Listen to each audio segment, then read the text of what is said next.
tikrai prisikėlė, aleluja. Yra viena poetė, kurią parašė eilę niekas 2 kartus neatsitinka pasaulyje ir atsitikti negali.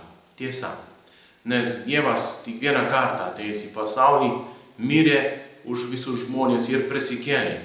Ir taip vienu sykiu parodė, jog žmogus jam yra brangus, jog žmogus yra jo išleiskintas, jo išgelbėtas, kad jo Dievo meilė žmogui yra tobula be ribų.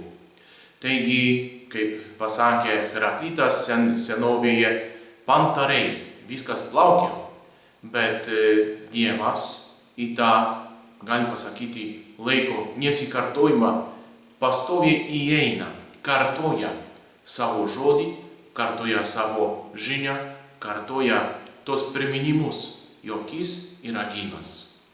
Šiandien Evangelijoje girdime labai panašią istoriją, kurią atsitiko keletą metų anksčiau.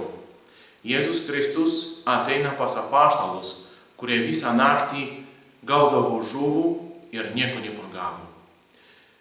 Tada pirmas iki kone 2 valtys skendo nuo naujo valksmo. Pagal Jėzaus žodį apaštalai užmetė tinklus ir tiek daug žuvų pagavo, kad kone 2 valtys skendo.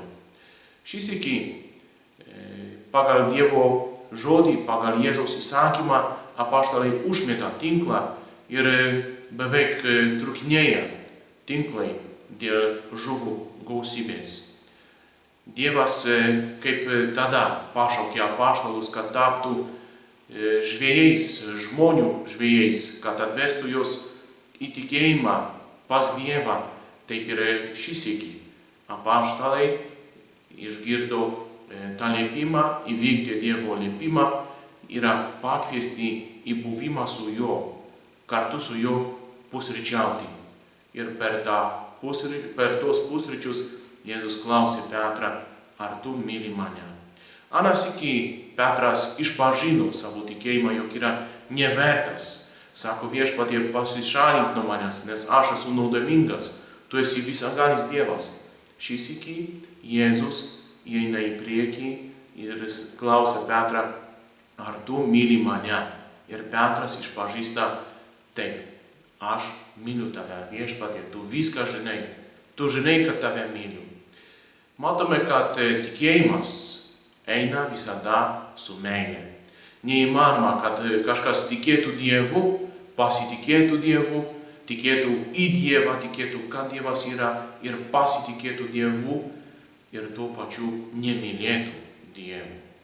Tai yra sujungta tikėjimas ir meilė. Ir taip turi būti mūsų kasdieniniame gyvenime.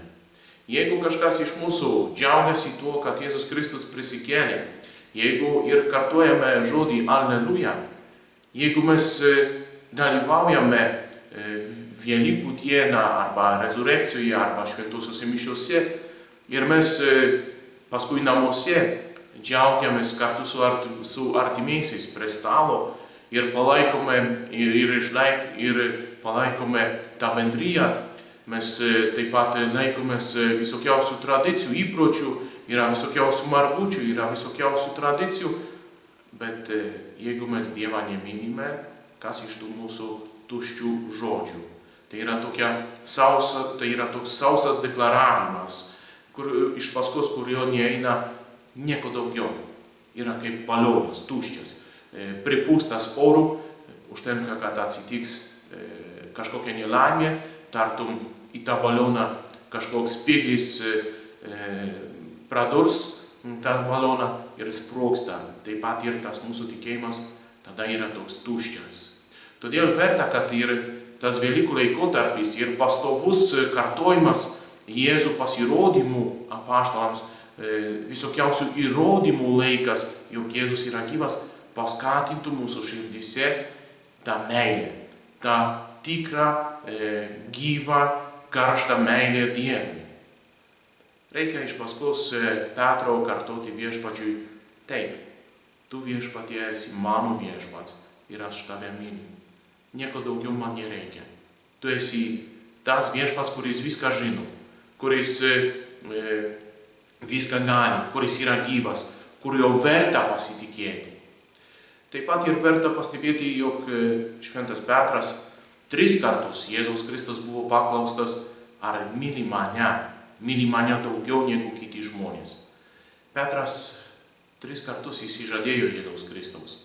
Todėl reikėjo, kad ir savo meilę 3 kartus išpažįstų.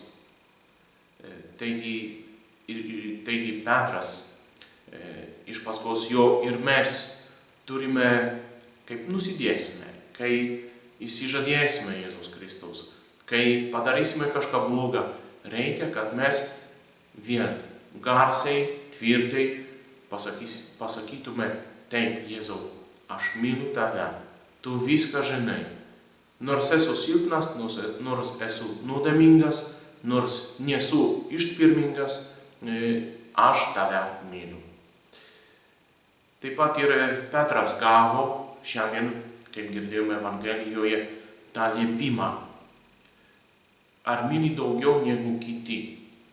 Ar tu nori kitus irgi vesti pas mane?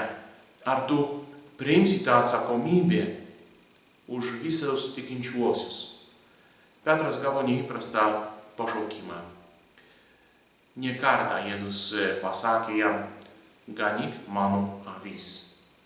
Tau duodu ir dangaus karalystės raktus. Ant tavęs pastatysiu mano bažnyčią. Petras priėmė tą pašaukimą ir ne tik kartą pasakė: taip, Dieve, padarysiu, bet kiekvieną dieną iš naujo atsakydavo Jėzui Kristui: taip, tu esi mano viešpats. Tavo pašaukimas man duotas, tai yra mano gyvenimo uždavinys. Taigi ir mes būkime tokie atidūs uolus savo pašaukimo kelyje. Neabijokime. Dievas pašaukia kiekvieną dieną iš naujo. Ir todėl kiekvieną dieną iš naujo reikia mums pasakyti viešpačiui taip. Tegul Dievo kvietimas būna susilaukia mūsų tvirto atsakymu. Sveikinu visus su pranciškonišku šūkiu taika ir gėris ir su Velykų šūkiu Alleluja.